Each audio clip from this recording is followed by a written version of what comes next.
பிரியமானவர்களே, இயேசு கிறிஸ்துவின் நாமத்தில் உங்களுக்கு என் அன்பின் வாழ்த்துக்கள். இந்த மரம் எப்படி இருக்கு பாக்குறீங்களா?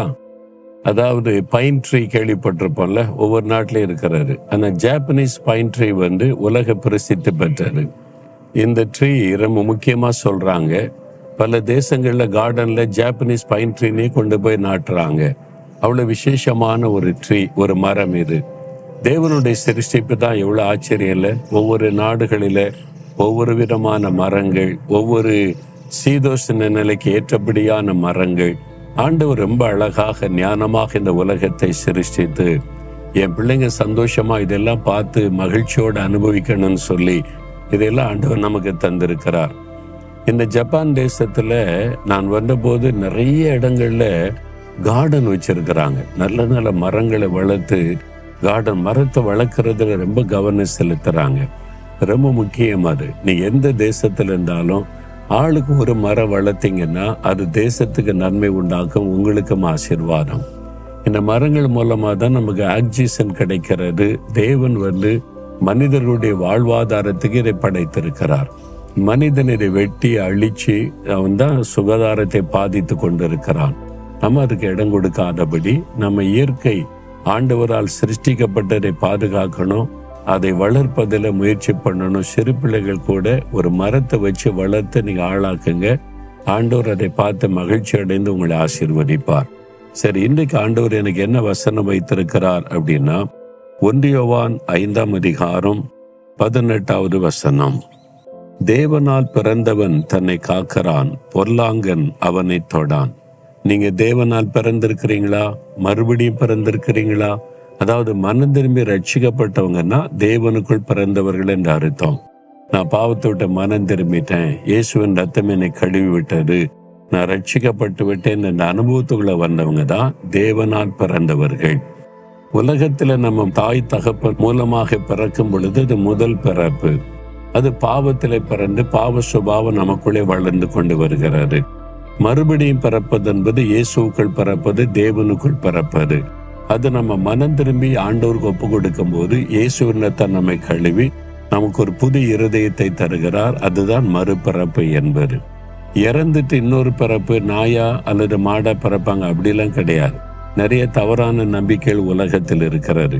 ஒரே ஒரு பிறப்பு தான். இந்த உலகத்தில் இருக்கும் போதே நம்ம மறுபடியும் பிறக்கணும். அவன் தேவனால் பிறந்தவன். அப்போ தேவனால் பிறந்தவன் தன்னை காக்கிறான், பொல்லாங்கன் அவனை தொடனா பொல்லாத பிசாசு. இந்த தேவனால் பிறந்தவர்கள் மேலதான் பிசாசு எப்பவும் கவனம் செலுத்துவான். நம்ம ஆண்டவருக்குள்ள பிறக்கிறதுக்கு முன்னால பிசாசுக்குள்ள இருந்தோம், அவனை பின்பற்றவர்களாய் இருந்தோம். இப்ப அவனை விட்டு விட்டு தேவனுக்குள் வந்ததுனால இவன் கட்சி மாறிட்டானே, இவனை மறுபடியும் நமக்குள்ள கொண்டு வந்தா பொல்லாங்கன் பல பிரச்சனை, போராட்டம், சோதனை, பாவங்கள் எல்லாத்தையும் கொண்டு வருகிறான். ஆண்டு சொல்றாரு, தேவனால் பிறந்தவன் தன்னை காத்து கொள்ளுவான், பொல்லாங்கன் ஆகிய பிசாசு தொட மாட்டான். அப்ப நம்மை காத்து கொள்வதிலே தேவன் அக்கறையாய் இருக்கிறார். நமக்கும் ஒரு பங்கு இருக்கிறது. நம்மை காத்து கொள்ளுகிற தேவன் தான் அவர். ஆனா நாம் நம்மை காத்துக்கொள்ள பிரயாசப்படணும். அதுக்குன்னே நம்ம சில காரியத்தை செய்யணும். அதுக்கு தான் பரிசுத்த ஆவியை ஆண்டவர் நமக்கு தந்திருக்கிறார். பரிசுத்த ஆவியினாலே நம்மை காத்துக்கொள்ள வேண்டும் என்று பவுல் குறிப்பிடுகிறார். அப்போ பரிசுத்த ஆவிக்குள்ளே நிரம்பி ஜெபிக்க தான் அந்த ஆவிக்குரிய வாழ்க்கையில ஒரு பாதுகாப்பு, நம்முடைய ஆத்மாவிலே பாதுகாப்பு. அதுக்கு தான் வேத வசனம். தினமும் வேதம் வாசித்து ஆவில நிரம்பி ஜெபிக்க தான் நாம் பாதுகாக்கப்படுகிறோம் என்பதை அறிந்து கொள்ளணும். ஆண்டவருடைய வாக்குத்தத்தம் எப்ப நிறைவேறும்? நாம் செய்ய வேண்டியதை நம்ம செஞ்சா தேவனுடைய வாக்குத்தத்தம் நிறைவேறும். நாம ஜெபிக்கிறது இல்லை, பைபிளும் வாசிக்கிற, கர்த்தர் வாக்கு கொடுத்துட்டார் பாதுகாப்பா நினைச்சுக்கிட்டேன்னா இல்ல, அது நடக்காது. தேவனால் பிறந்தவன் தன்னை காக்கிறான். நமக்கு ஒரு பங்கு இருக்கிறது. என்னன்னா காத்து கொள்ளணும். வேலை செய்யற இடத்துல, பிசினஸ் பண்ற இடத்துல, வசிக்கிற இடத்துல சோதனை வருது. பாவ சோதனை பொல்லாங்கனாகிய பிசாசு கொண்டு வர்றான். தப்பு செய்ய தூண்டுறான், பாவம் செய்ய தூண்டுறான்னா நம்ம பாதுகாத்து கொள்ளணும். அதுக்குதான் பரிசுத்த ஆவியானவர், அதுக்குதான் வேத வசனம், அதுக்குதான் நம்ம ஆராதனைக்கு போன ஞாயிற்றுக்கிழமை கர்த்தருடைய சமூகத்துல ஆராதிக்கணும். இதெல்லாம் தான் நம்முடைய பாதுகாப்பு. அதனால ஆண்டவரே, என் ஆத்மாவை நான் காத்துக்கொள்ள நான் தினம் வேற வாசிக்கணும், ஜெபிக்கணும், ஆலயத்துக்கு ஒழுங்கா போகணும். ஆண்டவரே உம்முடைய ஆராதனையில பங்கு பண்ண கிருபை தாங்கன்னு கேளுங்க. ஆவியானவர் உங்களுக்கு உதவி செய்வார். ஆண்டவரே, நீர் என்னை பாதுகாக்கிற தேவனாயிருக்கிறீர். ஆனாலும் என்னை நான் பாதுகாத்துக் கொள்ள என்னை தந்திருக்கிற பரிசுத்த ஆவியானவருக்காக ஸ்தோத்திரம். வசனத்தை தியானிக்க ஆவிலே நிரம்பி ஜெபிக்க எனக்கு கிருபை தாரும்.